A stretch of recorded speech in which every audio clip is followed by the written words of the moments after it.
Halo teman-teman, perkenalkan nama saya Eva Laurentina Monika Manik, NPM 18033, Program Studi Manajemen Universitas Bung Hatta. Baiklah, saya akan mensosialisasikan tentang bagaimana berwirausaha yang baik di masa pandemi COVID-19. Ada apa dengan COVID-19? Yang pertama, banyak orang takut keluar rumah. Kedua, khawatir dengan masalah keuangan. 3. Pertemuan antara orang menjadi terbatas. 4. Banyak karyawan dirumahkan atau PHK. 5. Perilaku masyarakat berubah dari biasanya. Selanjutnya, bagaimana dampaknya terhadap dunia wirausaha? Yang pertama, pasar lesu. 2. Distribusi terhambat. 3. Omset turun drastis. 4. Modal terganggu. 5. Kredit macet. 6. Bahan baku apkir. Lalu, apa pilihannya? Yang pertama, menutup usaha. 2. Mengurangi produksi dan karyawan. 3. Bertahan agar usaha bisa tetap jalan dan karyawan bisa tetap bekerja. Yang keempat, diversifikasi produk untuk bisa bertahan. Yang kelima, mengganti usaha. Yang keenam, memilih menutup usaha, kemudian bekerja di tempat lain.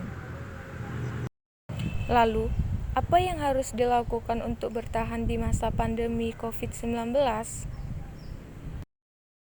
Selanjutnya, membangun kekuatan tim. Yang pertama, di tengah pandemi corona seperti ini, semua pengusaha perlu beradaptasi secepat mungkin. Salah satunya dengan cara membangun kekuatan tim menjadi lebih solid.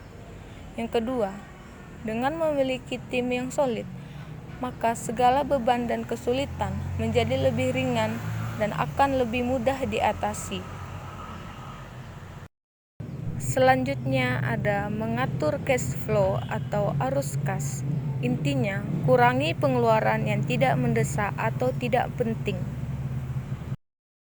Membangun empati. Dalam situasi seperti sekarang, menjalankan bisnis adalah bukan hanya sekedar untung, tetapi juga empati.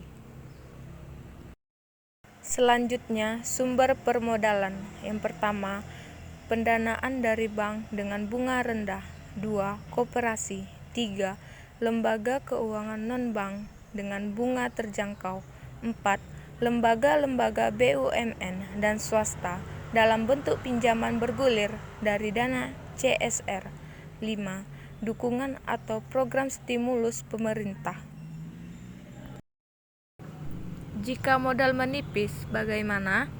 Bila pilihannya adalah harus ada pendanaan modal untuk bisa bertahan, maka sebaiknya pelaku UMKM mencari pendanaan yang berisiko rendah, bunga terjangkau, dan terhindar dari jeratan rentenir. Strategi marketing baru. Menjaga hubungan dengan konsumen, memanfaatkan seluruh sumber daya, termasuk komunitas. Pastikan bisnis Anda bisa dilihat melalui online, media sosial, dan lainnya, atau di toko online, GoFood, GoMart, dan lain-lain. Sesering mungkin menawarkan produk-produk yang dibutuhkan dengan harga terjangkau. Selanjutnya, diversifikasi produk.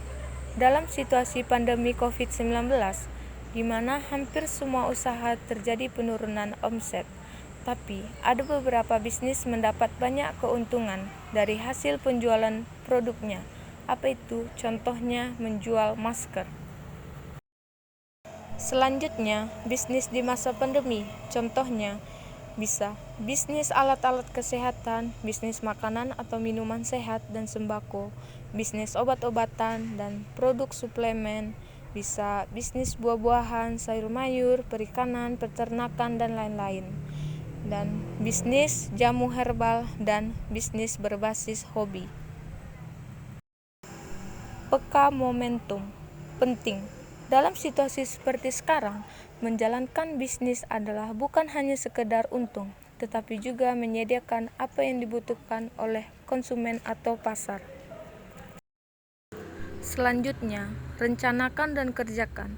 Sebaik apapun ide bisnis atau rencana bisnis yang kita miliki, jika tidak dijalankan atau dikerjakan, maka tidak akan pernah menjadi usaha apalagi menjadi sukses. Maka mulailah menjalankan usaha yang sudah direncanakan dengan penuh keyakinan dan ketekunan. Menjalankan suatu usaha hingga mencapai sukses membutuhkan perjuangan dan perjalanan yang cukup panjang serta kerja keras.